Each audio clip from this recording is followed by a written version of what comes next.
Dear Tita L, good evening po sa inyo at sa mga nakikinig ng inyong programa. Ako po nga pala si Jessie. Bago lang po ako sa relasyon. Hihingi po sana ako ng insights kung valid ba ang mga naiisip at nararamdaman ko lately. 3 months pa lang po kasi kami ng boyfriend ko. Best friend at kababata po siya ng girl BFF ko. Itong BFF ko rin po ang naging tulay namin noon ng boyfriend ko para magkakilala, magkalapit sa isa't isa hanggang sa maging kami na nga po. And super thankful po ako kay BFF dahil doon. Kaya lang, hindi ko po maintindihan yung sarili ko kasi hindi ko po maiwasang magselos sa kanila. Actually, sobrang maasikaso po talaga kahit kanino ang girl BFF ko. Pero naiilang ako kapag magkasama kaming tatlo. Yung mga dapat sana gusto kong gawin para sa boyfriend ko, katulad ng pagsilbihan siya, nauuna niya pong gawin kesa sa akin. Katulad po halimbawa, hahainan o bibilhan ng food tsaka ng drink o kaya i-remind yung mga dapat at hindi dapat dalhin, especially po pag magta-travel kami. Yung mga ganun po ba? Gets ko naman po, super tagal na ng pinagsamahan nila at sanay silang ganun ang treatment ng isa't isa. Kaya hindi ko po alam kung OA lang akong mag-react o valid pa rin ang selos ko. Ang hirap po kasi di ko alam kung pwede ko ba tong i-share sa boyfriend ko nang hindi ako nagmumukhang inconsiderate sa samahan nila. At saka BFF ko yung best friend niya kaya po baka kahit hindi ko naman intensyon masamain nila yung magiging take nila. Kaya in all honesty, hindi ko po kayang kausapin si BFF about this. Ang awkward po kasi para sa akin. At saka baka magtampo po siya.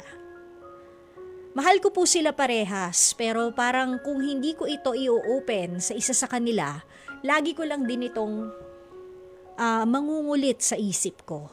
Lagi akong mag-worry kung paraning lang ba ako o may dapat na talaga ba akong gawin.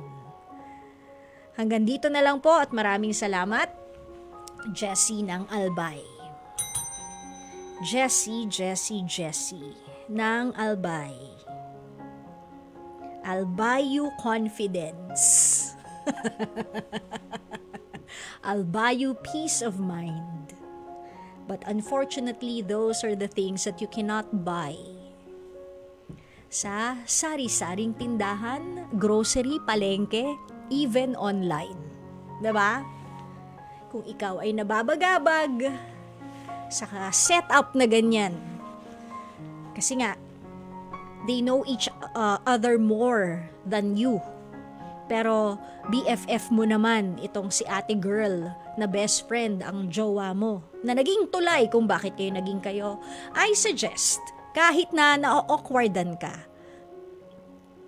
at sa ngayon, hindi mo pa kaya. Pag naipon mo na lahat ng lakas ng loob mo, mas maganda siguro, hindi yung boyfriend ang kausapin mo. Babae sa babae, kausapin mo yung BFF mo. Huwag mo siyang pagbawalan na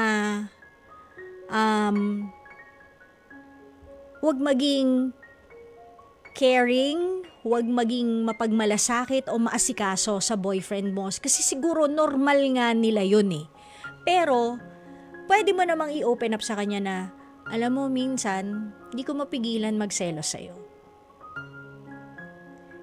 Kasi baka nalilimutan lang niya na kayo na. 'Di ba?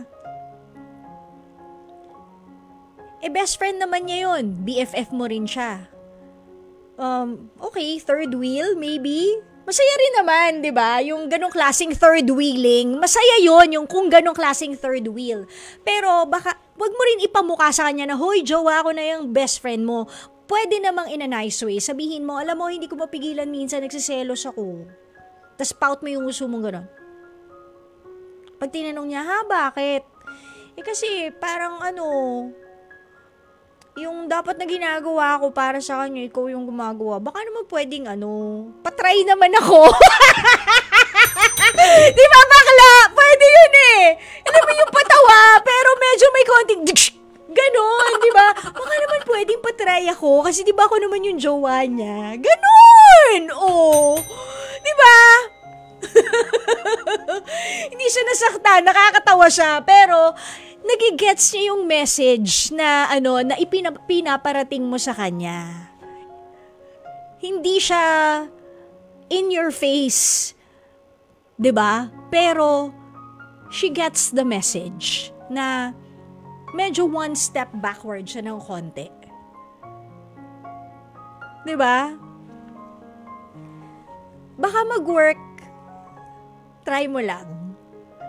Kasi mas maganda kung si BFF ang kausapin mo kaysa sa boyfriend mo. Kasi alam mo, parang ang sabi, 3 months pa lang sila. 3 months pa lang kayo ng jowa mo, kausapin mo na agad yung jowa mo. Tandaan mo, si BFF mo ay BFF mo, na BFF din ni ex.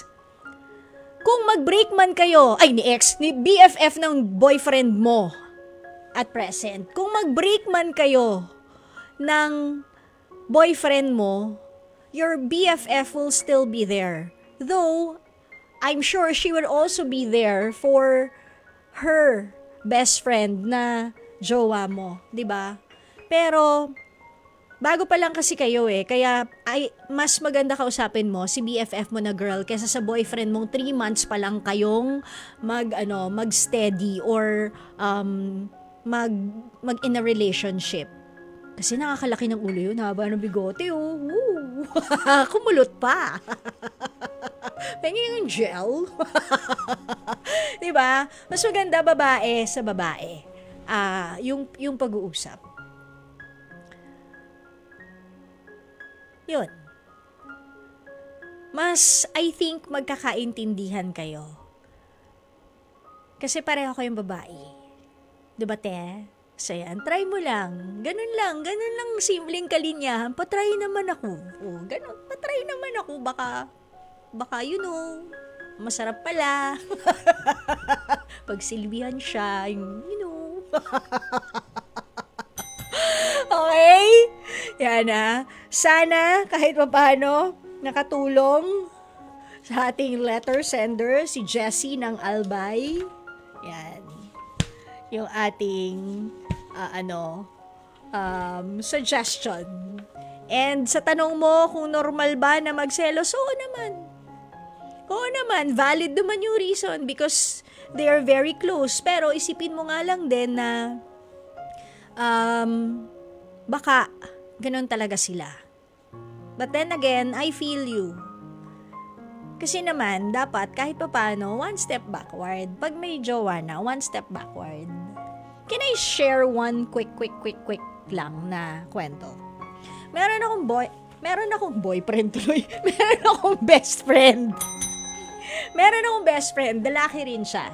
Nasa UK na siya ngayon. Meron akong best friend, lalaki rin siya. But when he got married, I took a step back.